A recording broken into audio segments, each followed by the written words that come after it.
There's a lot of, like I said, a lot of things that have been covered up. But going back to Dark Crystal, which is the series that we're talking about. A couple of people have asked, "What are we talking about?" On Netflix, called The Dark Crystal, and it's a Muppet. You have to look at the Muppet show, Muppet movie. Remember the Muppets? His name was Jim Henson, and Jim Henson did a lot of the Sesame Street animated Muppets movies and stuff. Years ago, Jim Henson passed form. One of the major um, um, animated movies years ago, late '80s. Yeah, late '80s, I think it was called The Dark Crystal. And with the Dark Crystal, the crystal implies both crystal, but also is pyramidal. And there's also the shard that caps the mound that's actually like the eye of the pyramid, if you kind of understand that. Even when you look at the astrologers, Jersey has one eye. Mm-hmm. So they're talking about the people of the eye. So when you talk about the people of the eye, you're talking Ethiopia. Or that's the people of the eye. Okay. Or even when you see the people in the modern hybrid Europeans who are using dark magic, it was black in an eye, meaning that they conquered you. How about we would see a lot of these people covering up the? That's what that is. They would be covering up. That's what that is. Okay. If you don't know the true history, that you're standing on Egypt, you get it out your mind that Egypt's just on that side. If you keep thinking that Egypt just on the east side, your concepts are wrong. Capital Dominion. And if you think that it was always a bunch of sand, Yes. because it used to be lush. Meaning the future proves the past. You just need to know some of the past to recognize what's going on now. When the concepts that the people have that a lot of these things are happening in a vacuum, they are not. People who are governing on Midgard Earth are governing not based on what you think they're governing on. They're governing on a record of ancient Moabite Canaanite history of Saba, codified as Egypt and codified as Jew. It's Hikupta, not Egypt. Hikupta. It ain't Jew, it's Saba. And Saba are Sabians. The Sabians are you, the real people of the land, the Moors. That's the truth. Get over it and start studying your real history and unraveling the confusion of the politics.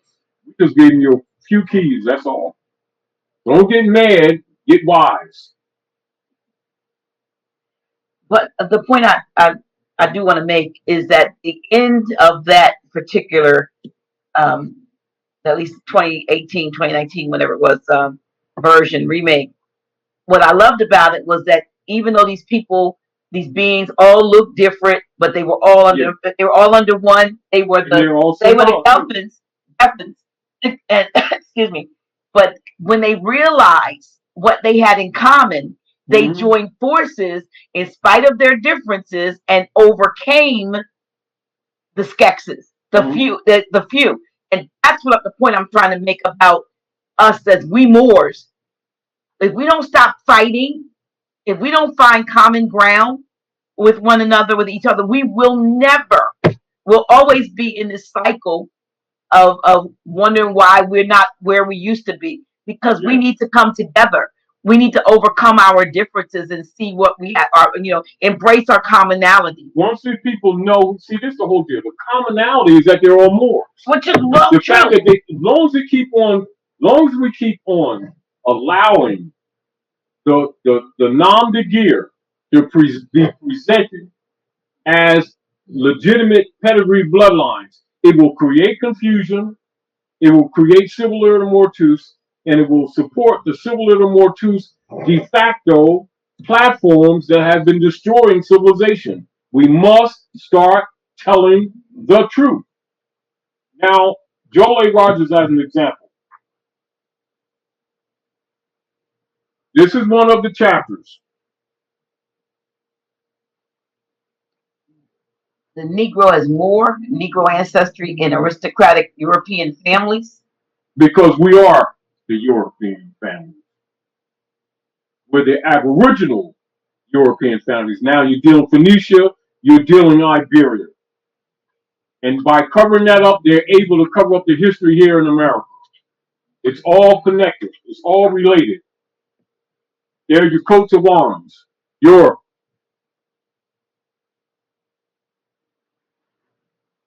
Here are your coats of arms.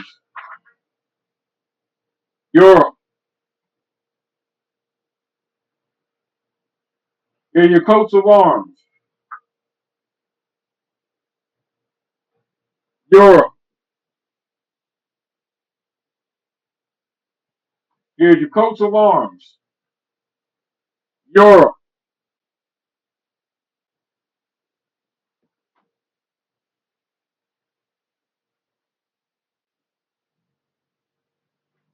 Here's your coats of arms.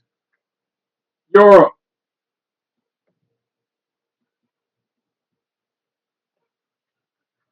Coats of arms. Europe. Coats of arms. Europe. And it goes on and on. You're not told that because they don't want you to know the connection. They don't want you to know that you are the monarchs who were overthrown. However, Diwali came back to restore your nationality and your birthrights, and you need to know it expands much further than a lot of people are telling you. However, he desires for all of us to come back into the constitutional fold of government moral as our forefathers were and our foremothers were, with the honors of our mothers and fathers and respecting all human rights on planet Midgard, etc. Come back and go back to the state of mind of your ancient mothers and fathers, because you were the rulers, you were the white rulers who were overthrown. And white is a status, not a complexion. Get over it. While we keep telling you, read in your law book, free white persons. It does not mean Caucasian race, never did.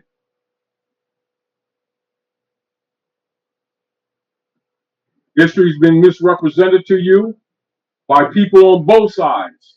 So get over that too. And stop being biased and prejudiced and then accusing other people of it.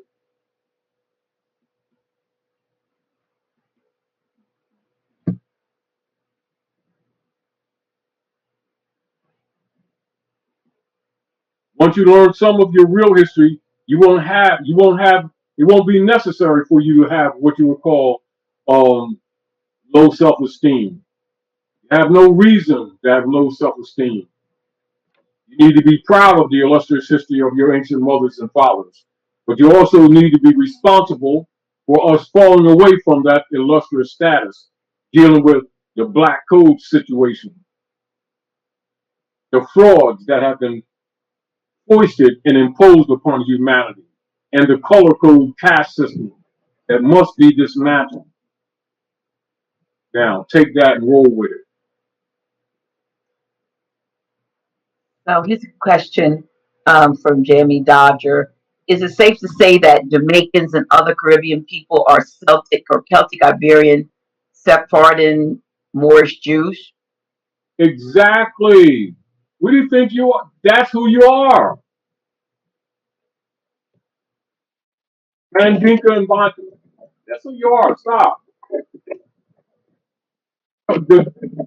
Those names of the different territories, most of them aren't even over 150 years old. All of you are Moors. Get over it. Entire Western Hemisphere. All of you verbal linguistic groups, Mandinka, etc., you're all Moors. Get over it. Stop looking at the political territorial jurisdictions that have been created since European hybrid colonial operations in the Western Hemisphere under colonial hegemony. Those political jurisdictions are only artificial constructs on paper. We're all the same people. Get over it. brothers and sisters. Thank you very much. The You're home. No matter where you walk, to the north or to the south, you're home. Thank you. Don't let them play that green card crap on you. That's only politics. That's not reality. Get out of that false matrix. It's part of the reason the Moorish Divine National Movement exists. Read chapter 47 of the Circle 7 Quran. That'll give you your basis. And we're talking civics, not religion. We're talking actual political, geographical, and facts, and political jurisdictional facts, not beliefs. Those are facts.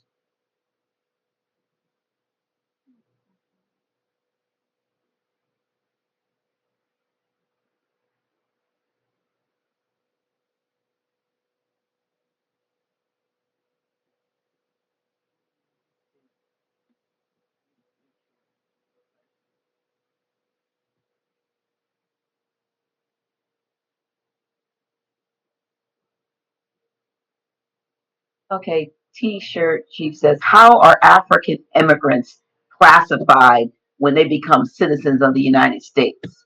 United States is a private corporation. Any person that allegedly becomes a citizen of the United States becomes stock, because it's a private corporation. It's not a country. That's a fact. For those of you who doubt it, do research in corporate operation and corporate bankruptcies, and you'll see that the United States Corporation went bankrupt 2018, and it's a private corporation belonging to the Jesuit order of the Bishopric of Rome under the Pope of Rome. It's a private, for-profit, human trafficking corporation that has been presented under pretext as a country since 1861. There you go. The land here that you call country is Morocco. Get over it.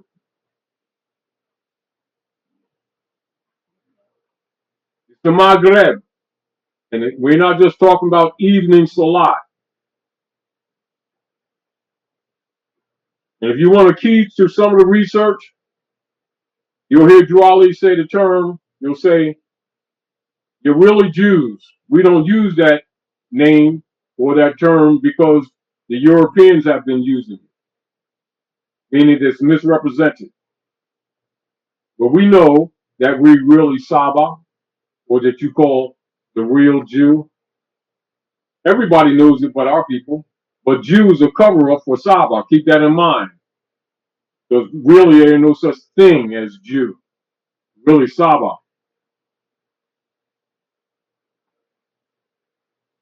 And for those of you who doubt it, look up Sabian. S-A-B-E-A-N.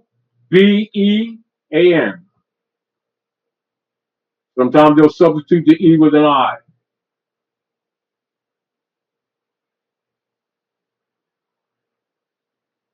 You want to look at the linguistic roots? Berber, Bantu, Mandinka.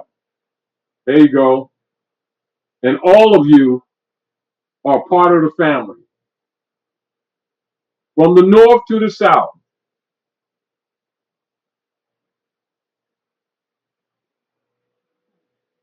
And keep in mind, Jew is not a religion.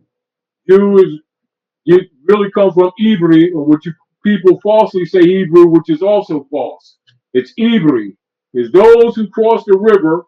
This is during the time or before the great earthquake. Those of us who cross the river with the super devere, or the dividing of the land between Ham and Cush. So you Cushitic people, all of you, Cushites, etc., are Ibri on this side, meaning those of us of the Cushites and the Moabite Canaanites who crossed the river. So those who came to the Maghreb are Ibri, or what you call cover up, is called Jew. Saba, get over it. Stop lying to yourself. And you got a daggone thing to do with religion. It has to do with what was done. Those who crossed over. Those of you over here, yeah, you're the true Jew. You're the true Saba. Get over it. Got nothing to do with belief. It has to do with the real heirs of the land.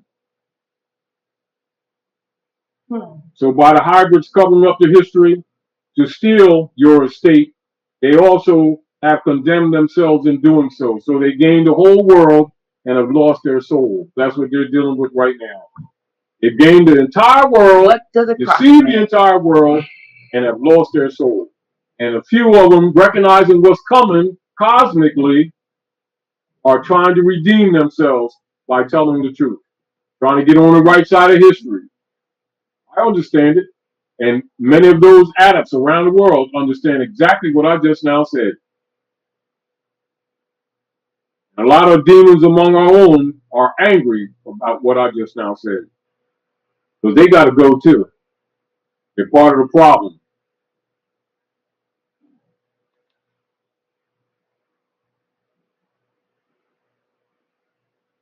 I want to read a little bit more about from this. Share some more. Yeah, whatever comes to your mind, because really it's important. Because you already know it's so much. And there's a lot of stuff you've said and stuff, but you know when it's backed up, a lot of times whoever says it depends on. But also other people always knew this, right? But it's just that this literature ain't been shared with our people. You see what I'm saying? Mm-hmm. Go ahead. They're pointing to party books and get high books, whatever. It's the truth. Let me see. Okay. As the United States declared its independence, Morocco was aggressively interested in pursuing a dialogue and recognizing this country because it had a vested interest in slave citizens and relatives.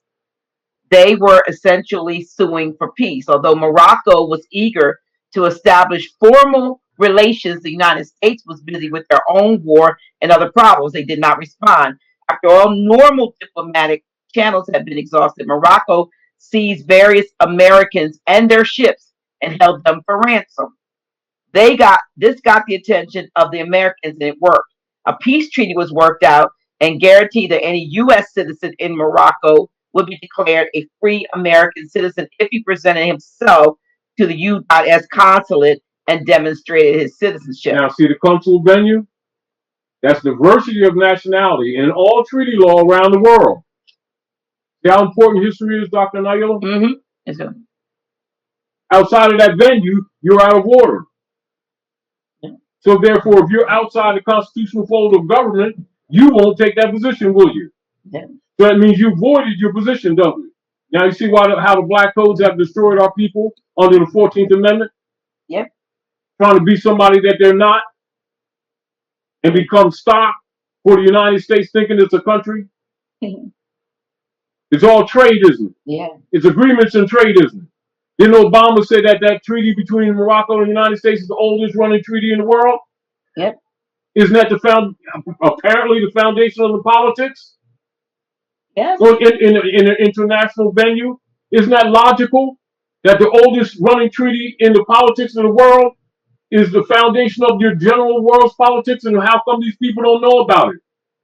Why? Because they thought it was a religion? It's their estate. All of our economics is tied into this. So a peace treaty was worked out and guaranteed that any U.S. citizen in Morocco would be declared a free American citizen if he presented himself to the U.S. consulate and demonstrated his citizenship. It preserved the rights of all Americans in Morocco. In diplomacy, there is a principle called reciprocity, which means that citizens of different countries will be treated in kind. The U.S. Secretary of State clearly stated in his own handwriting that any Moroccan national would be treated the same as any U.S. citizen in Morocco. In this respect, the so-called apocryphal legend of Drew Ali is astonishingly backed up. The above encourages us to seriously consider another story passed down through antiquity. This concerns a meeting that Drew Ali had with President Woodrow Wilson. Noble Drew Ali claimed to have written a letter to President Woodrow Wilson and asked him for the Moroccan flag. The Wilson connection is once again ironic because President Wilson was a known KKK sympathizer who endorsed the racist movie Birth of a Nation, which featured a white supremacist by the name of Ben Cameron. There is an account that Drew Ali actually met with President Wilson and asked for the flag. When Wilson and his people asked him what flag he was talking about, Ali told them it was hidden in their vault. After going to the vault room, all the president's men brought out all sorts of flags, but he told them it was much older. As they dug deeper, they came upon a red flag and said that it was the flag of Morocco. Ali said, Ali is said to have stated, "I am here for the Moorish flag, that which you call a cherry tree."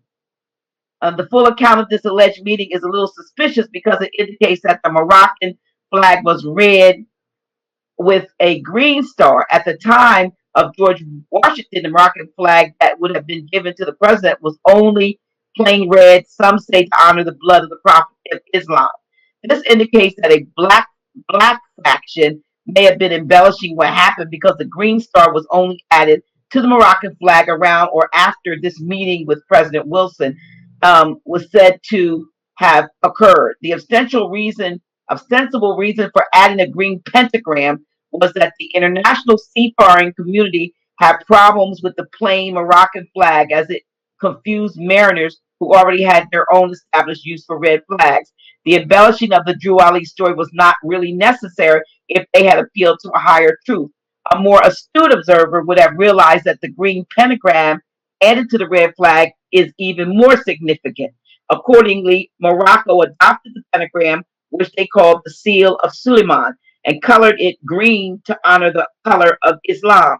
Without actually observing all of the actual history concerning the bizarre synchronicities involved with the cherry tree, it is very hard to say how much of what occurred with it is intentional. It is quite clear, however, that some outside force was orchestrating a synchronicity that could not easily be explained.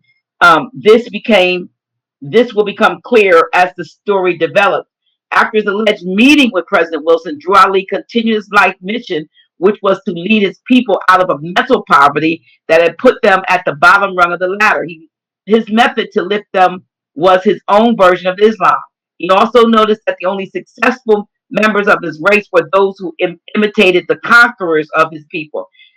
There were no there was no great imam or sheikh who taught anything that was indigenous or respectful of their original culture.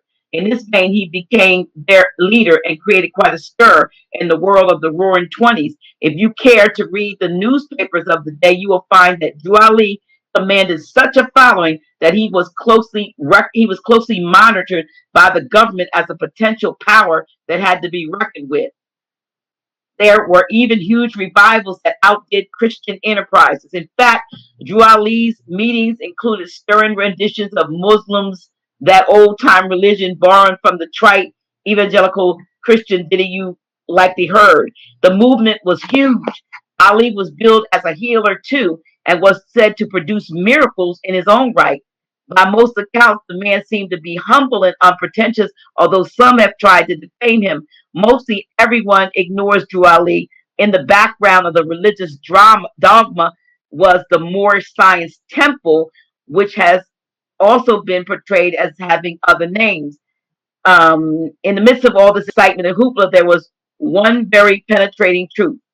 Drew Ali had a reputation that has surpassed that of any black man in the entire history of America. He was not only dangerous to the powers that be, he was in a position to wield a considerable amount of power.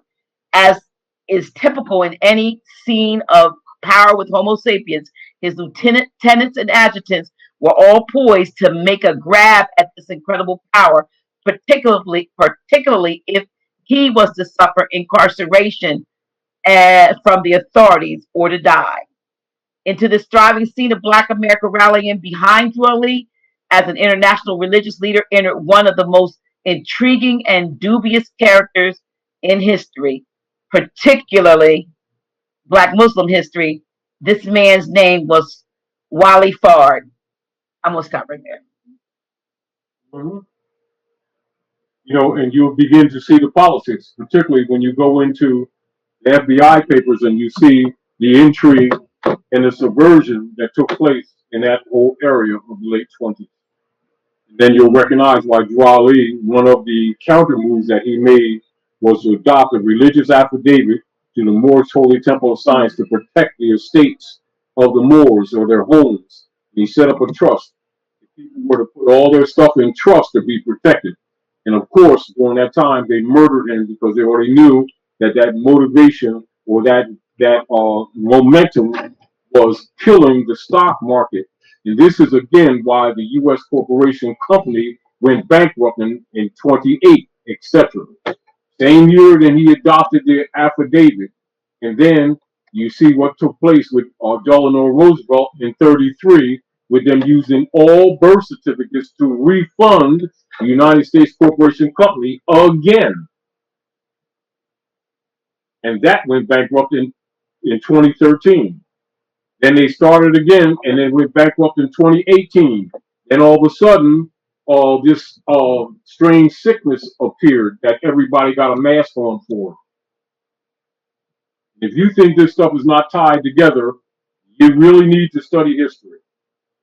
And for those who are asking the question, I'm reading from Synchronicity and the Seventh Seal by Peter Moon. You can show it. It's the cover of that book. Hold up a little bit. There. And this is the cover of Nature Knows No Color Line.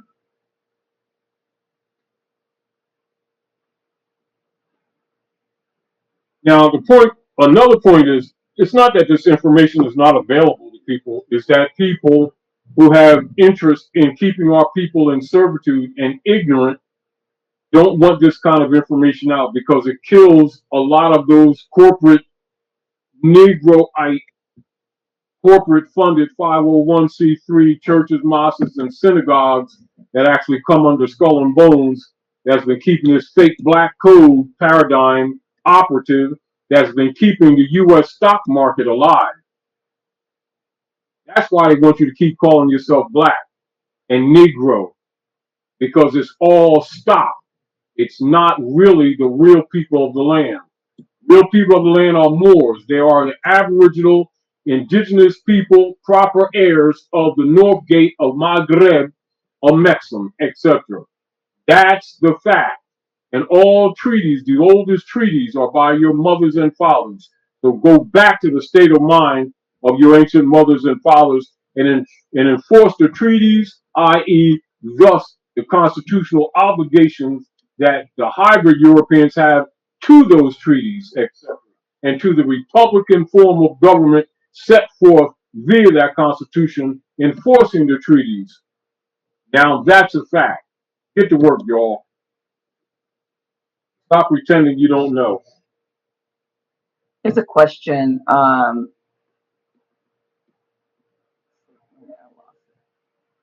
And keep in mind, while our people have been playing games, the Whigamores have been fighting among each other over your estate. They're just hiding behind the Democratic and Republican Party. They're the Whigamores. They got to wear wigs, but you don't. Because you got them antennas. So, here's a question. Antoine Darrell says, "It's respect. I'm originally from Bermuda, but now living in England. Do you know anything about the GOM, GOM bays? GOM-BEY apostrophe S. GOM bays? The Bombays. It's GOM with a G. Yeah. Can you talk about that? Yeah. Go back to the Picts, the Moors, and the Dubs. And when you're looking at England land, you know you're still home. You're looking at Iberia. And when you're looking at the islands, you're looking at the same. All of it's yours. You need to understand that.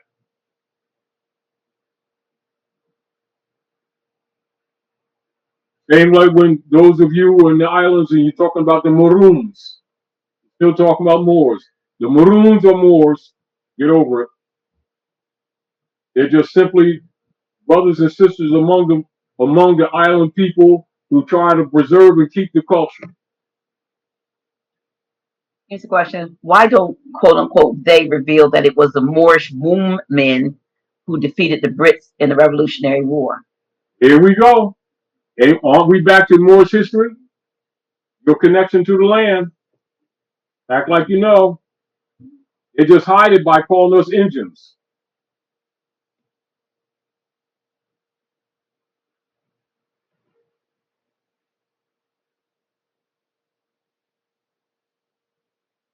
None of it's a secret. It's just that people need to know the difference between the nom de guerre that were used to separate us from each other, and the different territorial names and tribal names which were used or emphasized to make us think that we're different people when we're just simply the same people of different territories, tribes of nations.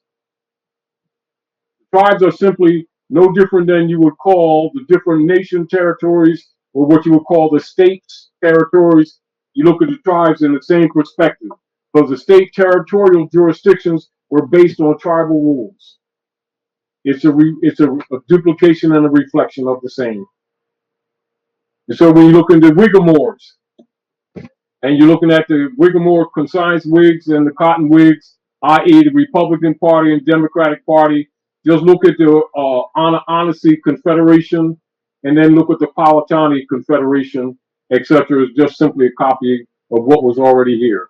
I think the interesting point with regard to the D's and the R's is that when you, in terms of, I think a lot of folks have to see in this short 100 days what those who did actually go out and cast a ballot for what they did. It's very apparent, but I don't think as many realize, not maybe the ones here in this, we're very astute here on this chat, but I don't know if the masses realize that Mr. T, we'll just call him Mr. T. Mm-hmm. So he wasn't really, like you said, definitely wasn't on the D side, and the R's didn't respect him because a lot of them were just as involved in the mess as the D's. So he came for a totally different, like you always said, he was chosen or he was appointed, assigned, and so forth. The corporation is dead. Right. Who assigned him? You can look at it from a perspective of divine fate. And that's included on a secondary level with generals and admirals who have been operatively constructing a plan to counter the operations of the Roman Curia operations that took place with the coup d'etat of 1861, March the 27th, with the overthrow of the Lincoln administration to undermine the Republic. Now, you know, like you hear Dr. Nail about Q and QAnon that they're talking about 17. Today? Do you know that started during the Lincoln administration and not recently the way people think it is? Really? That started during the Lincoln administration. It was just reactivated by Mr. T. Okay. That's the truth. The more you know about the real history, it's not only going to shock you, but you need to, it's like this. For people to ignore what's going on is to ignore their economic and political fate. And you're not going to hide from this because the dark priesthood is willing to sacrifice all of you to maintain power. So you think that because you're not involved, that you're not involved, you got a long thing coming. All you're going to do is make yourself easier grass to cut by ignoring it. I suggest that every man, woman, and child get involved with confessing their own, because what you don't confess, they plan to steal and liquidate. And then